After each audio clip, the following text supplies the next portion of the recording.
সম্মানীয় দর্শক, আপনি জানেন আপনার সম্মুখে আমি ইতিপূর্বে আলোচনা রেখেছিলাম যে যুলহিজ্জা মাসের অতীব গুরুত্ব, আর সেই গুরুত্বপূর্ণ দিনগুলির মধ্যে একটি গুরুত্বপূর্ণ দিন হচ্ছে ইয়ৌমে আরাফা, অর্থাৎ 9 জিলহিজ্জা।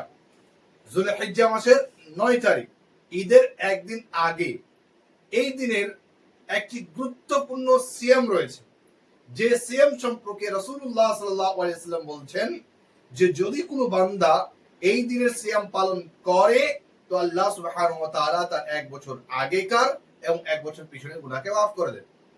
হাদিস হচ্ছে এরকম, রাসূল সাল্লাল্লাহু আলাইহি ওয়াসাল্লাম বলছেন সিয়ামু ইয়াউমি আরাফা আহতাসিবু আলাল্লাহি আন ইউকাফিরু সানাতা আল্লাতী ক্বাবলা ওয়াস সানাতা আল্লাতী বা'দা।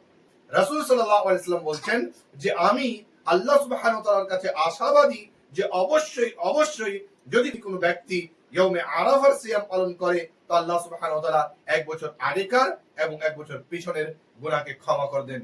অর্থাৎ যে সাগীরা গুনাহগুলি রয়েছে, ছোট ছোট গুনাহগুলি রয়েছে, সেই গুনাহগুলিকে আল্লাহ সুবহানাহু ওয়া তাআলা ক্ষমা করে দেন। সম্মানীয় উপস্থিতি, আপনাকে এইখানে আরেকটি কথা মনে রাখতে হবে, সেটা হচ্ছে এই যে অনেক রকমের বিভ্রান্ত ছড়ানো হয় যে এই ইয়ৌমে আরাফার যে সিয়াম রয়েছে, অর্থাৎ যেই দিন হাজিরা আরাফার ময়দানে অবস্থান করবে সেই দিন রাখতে হবে, এই কথা হচ্ছে ভুয়া। সঠিক কথা হচ্ছে, দলিল ভিত্তিক কথা হচ্ছে এই যে যেই দিন 9 যুলহিজ্জা আপনার এলাকাতে সেই দিনই আপনি ইয়ৌমে আরাফার সিয়াম রাখবেন। এটাই হচ্ছে রাজে, আর এটাই হচ্ছে সঠিক কথা বা মাকবুল কথা।